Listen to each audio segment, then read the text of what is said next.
Hey guys, Cece back with another video, and today's video we are going to talk about my career journey.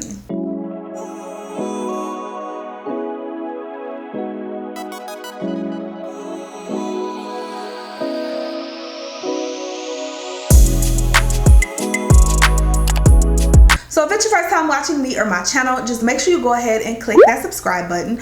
Also make sure you go ahead and click the little notification bell right next to the subscribe button so you can always be notified of all of my future videos because you never want to miss a single upload. You also want to make sure you're following me on Instagram at Heeeeeyyy and also subscribe to my family vlog channel right here on YouTube at Bradley Party of 6.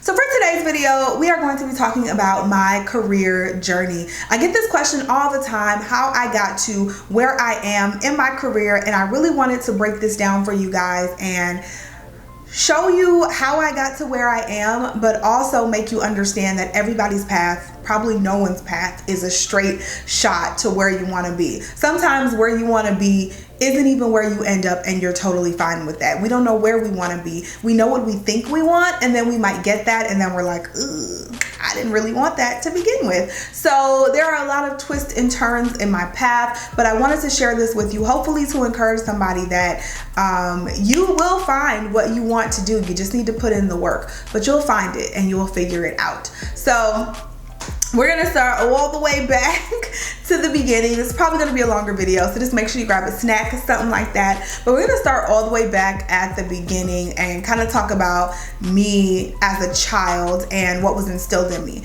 Way back, for as long as I can remember, my dad always instilled these hard work vibes in me. I mean, we would be on summer break and he's giving us math problems and spelling tests, and we had to do book reports. And for Christmas, like, my dad did not play. Every single day, even when I was in college, he asked, what was your homework? Do you have any tests this week? Have you studied? Are you ready? Like, my dad did not play when it came to our grades. And so like that, I guess that drive has always stuck with me. I have always had a crazy drive for success, whatever that may mean to you, but for the success that I think I wanted, I've always had a crazy drive for that, and I feel like that's because of my dad. He's always instilled that in me, even as a little girl. So as I got older, I mean, my grades were always amazing, and it was just always, I don't know, it was just always the next thing to do after high school was go to college. Looking back at that, do I think that was a great decision? For me, yes. For everybody, I don't know if that's a great decision just to go straight to college when you don't know what you want to do, you don't know where you're going to end up, and then you're just spending thousands and thousands of dollars at an institution where you're just really get there and you're ultimately lost because you have no idea what you're supposed to be studying, what you like, what you don't like, any of that. So I did go to college. I went to Bowling Green State University straight out of high school, and I got a full academic scholarship. So that was really nice. When I went into college, I always knew I wanted to do something with business. That's like everyone's thing. I'm like, I have no idea what, but business sounds good. I knew I didn't like math, so I knew accounting was off the table, but marketing had always kind of stuck to my head. I think that's what everyone thinks of when they think of business. They think of marketing, and then half the time you don't even know what marketing is, because I thought of marketing more so like advertising, and it's two different things. So I get to college, marketing is on my mind, I'm in the College of Business, and then boom, I have to take calculus. I quickly find out that I am not going to pass calculus. And even if I got, it was such like a high credit hour course that even if I would have gotten a C, I would have lost my scholarship because I messed up the first semester in college. So I was already on the brink. I was on academic probation, and I was like, you know what? I'm going to have to drop calculus. But in order to get a business degree, you needed calculus at my college. So I ended up switching my major to interpersonal communications. I have no idea what you do with an interpersonal communications degree, and I don't think anyone else does either. I don't even know why they offer that degree. The degree acronyms were IPC, and we would joke and say that that means I passed college, because I feel like that was just the default degree. If you didn't know what you wanted, if you didn't, I don't know, if you didn't know anything, you could make it fit into that communications degree. So that's the degree I ended up graduating with. I graduated college in 2009 with a Bachelor of Arts in Interpersonal Communications. Now, once I graduated college, I feel like I knew that degree, I didn't know what to do with that degree. And I feel like I knew that. Now, I guess let's back up a little bit, because I did get a job upon graduating college, and I got into the management training program for Sherwin-Williams, which is, you guys have probably heard of them, the paint company. So great company. They're headquartered here in Cleveland, and I did get a job with them in their management training program. That was basically a fast track program to managing a store. So I did get that job, which was a great job. It started me off, I think I started off at like $36,000 per year, which when you look back at it, you're like, I went to college for all this money and all y'all gonna pay me is $36,000. But it is what it is. It was actually one of the better salaries among my friends that everyone else was getting. So $36,000 per year, full benefits, all that stuff. Retail's not my thing. I knew that already. So as soon as I graduated college, I literally went back to school because I knew I wanted to get my MBA eventually. And I went to a community college to take statistics because that was one of the classes that I would have to take in order to get my MBA. So I took the statistics class and passed that class. That was over the summer after I graduated college. And then I started working full-time, and I entered a full-time MBA program at night. So I'm fresh out of college, working full-time, like 50 hours a week at a paint store. I was an assistant manager at a paint store once I got past the trainee part. And then I'm taking my MBA courses full-time at night. That was way too much. Not to mention, I moved out of my parents' house and I was living on my own. So I was like out all night, all the time, partying, hanging out, and I'm trying to get all this stuff done. Not a good combination. So clearly I stopped the MBA program. Obviously I had to continue working, but I was miserable. So I stopped the MBA program, and then my boyfriend at the time, husband now, was a nurse. Mark is a nurse by trade. He's actually in a different field now, as you guys mostly know, but he is a nurse by trade. And so he is in nursing. I've never had an interest in nursing before, but you know, they're doing something with themselves. Me, I'm just kind of hanging out here. I'm miserable at my job. Like, what can I do? So I started going to school for nursing for a semester. Did actually really good in that anatomy class. And then I started thinking about, it was like one day it just kind of clicked, and I was thinking about it. And I'm like, girl, you don't want to be no nurse. What is you doing? Like, you don't want to be no nurse. What is wrong with you? So stop doing that. So at this point I had to sit and say, okay, you're making all of these moves. What is it that you want to do? So I still didn't know, but I knew I did want to go ahead and pursue my MBA. So I looked into an online program and I started taking those courses. The good thing was you could take several different courses before you had to declare what your specialization was. So at this point, I'm just in a general MBA program, didn't have to declare my specialization, which was good. At this time, I am still working as an assistant manager at the store and hating every minute of it and applying for every job I can. Nothing's really sticking. This is before I really had any resume skills or anything like that, or great interview skills, but nothing's really sticking. So I finally get a job downtown at the corporate headquarters in their customer service department. I'm like, yes, I just need to get my foot in the door. So finally I started working there. This was after 2 years of working in the store. And at this point in time, I'm also paying attention to other people, and I just happen to keep saying things about human resources.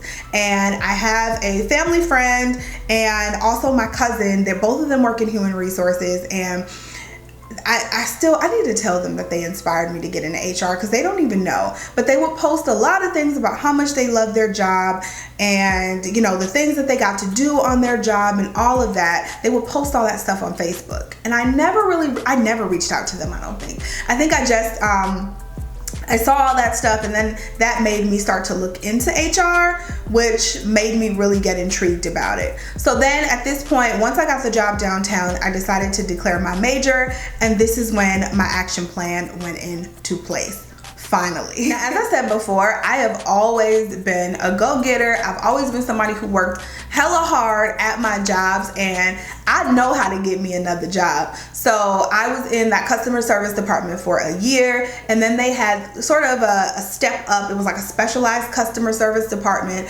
I got that job after a year, and at this point, I had declared my major. This was about 2015. I had went ahead and declared my specialization in human resources. And so now I'm looking for HR jobs. As soon as I got into this other customer service job, I'm looking for HR jobs at this point. Looking for HR jobs. I think I was making about $40,000 at this point.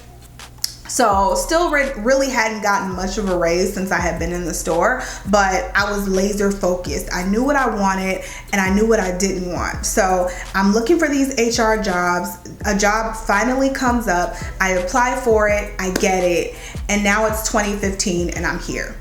And I'm doing this job, I'm rocking it, I'm loving it, I'm asking all these questions, soaking it all in. I finished my degree in 2015. I actually had 2 kids by this point as well. But I finished my degree in 2015, and now it's been a year and I'm like, I'm done with this. I've learned this. This isn't challenging me anymore. Where to go next? So I've been at the same company at this point for about 6.5 years. In my mind, at this point, you still have to go in order. So you have to be, I was an HR coordinator at this point. So in my mind at this point, you have to be a coordinator, you have to be a generalist, then you have to be a manager, then you can be a director. You can't go out of that order because that's the way people do things. That's how I'm thinking in my mind. Banish that from your minds right now. If you learn nothing else from me, take that out of your mind, because you can go in any order you want. You just got to get that opportunity. So I get an interview as a generalist, and the person who interviewed me, you guys, my husband actually just reminded me of this the other day, how upset I was after this interview. He was so nasty to me, like so nasty. White man, and I don't know what I don't want to call people racist, but I feel like from the very beginning, before I even opened my mouth, he had some preconceived notion about me. And it was the worst interview I've ever been on. And I was so prepared for that interview. I wanted that interview. I had been practicing with my interview skills. My resume was on point. And he was so nasty to me, to the point where I got home and I told Mark, and I said, I don't know what happened. He didn't smile the entire time, and it was terrible. And so I was so upset about that interview and how I was treated. And at that point, I kind of checked out of the company and I was done. I checked out and I was like, I need to go somewhere else. So I started applying for jobs, and this is the point where it kind of clicked. I'm like, well, why do I have to only apply for these generalist jobs? I can apply for any job I want. I can do any job I want. I know what I'm doing here. I have been studying. I have been watching people, shadowing people. I know what I'm doing here. So I applied for an HR manager job at a local college, and your girl got it. And that was the first step. I feel like that was where I really felt like my career took off. This was in 2016. I feel like my career really took off after that, because that's when I changed my mindset and said, I can do any job they put me in. I don't care if I have no experience. I can do any job they put me in. My salary was $50,000 for that job, so I'm still kind of just inching up there in salary. But at that point, I'm like, man, I have this manager title now. I feel like I can go anywhere with this. Ironically, I hated that job. So 6 months down the line, I'm looking for another HR management job. I got one, which was my previous company, which was a local casino. And this job was everything I was looking for. I was the manager of benefits, recruitment, engagement, and HRIS, which is a lot under one umbrella, but I handled all of that and I learned it all on the fly. I rocked the interview so hard. As I was in the interview, the VP of HR, she goes, well, you don't really have all the experience that we're looking for, because I didn't. But she said, there's something about you. I really like you. And she offers me another job. I was so disappointed. I wasn't gonna take the job, but she told me that she would give me a call that next week, because I went to the interview on a Saturday, and she told me she would call me on Monday and let me know. And I got an email from her on Sunday night saying, come in to meet with the GM of the casino.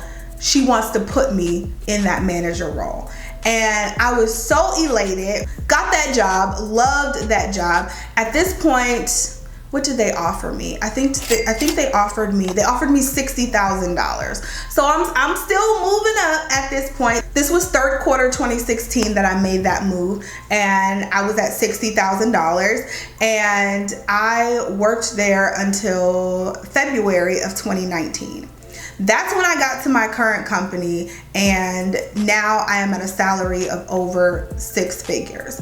So I started off with my current company as a human resources manager, and now after almost 2 years, I am an HR business partner.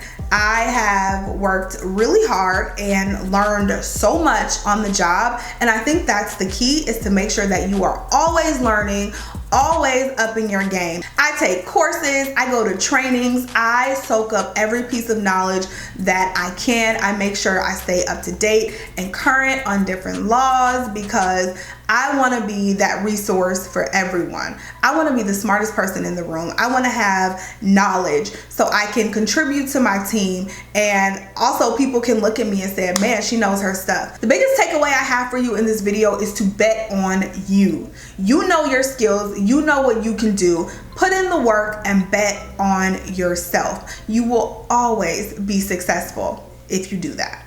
I also don't want you to look too much in the salary. The only reason I gave my salary was to give a little encouragement to everyone, because a lot of people think that you can't make good money in corporate, or that there's a glass ceiling, and I feel like, yes, there is a glass ceiling in corporate America. We're gonna talk about all this stuff, you guys. We will definitely talk about all this stuff later, but you have to learn how to break through that. And if it's not working for you at your current place of employment or in your current position, get out of there. But there is money to be made in corporate America. So I really hope this video was helpful and encouraging to you guys.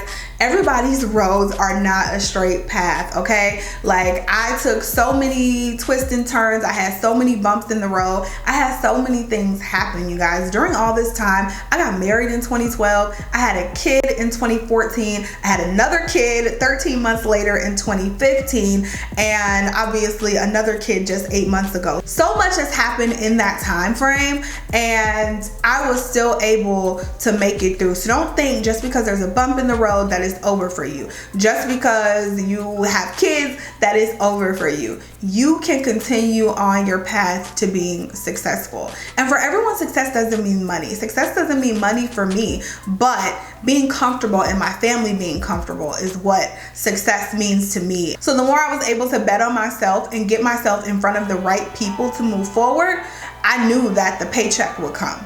So that is it, you guys. That is all for this video. I hope this video was helpful and encouraging. If you have any questions that you want me to hit on in a future video, please make sure you leave them down below in the comment section, because there will be plenty more of these videos coming. I love you guys so, so much. Thank you so much for watching and supporting my channel, and I'll talk to you in the next video. Bye, guys.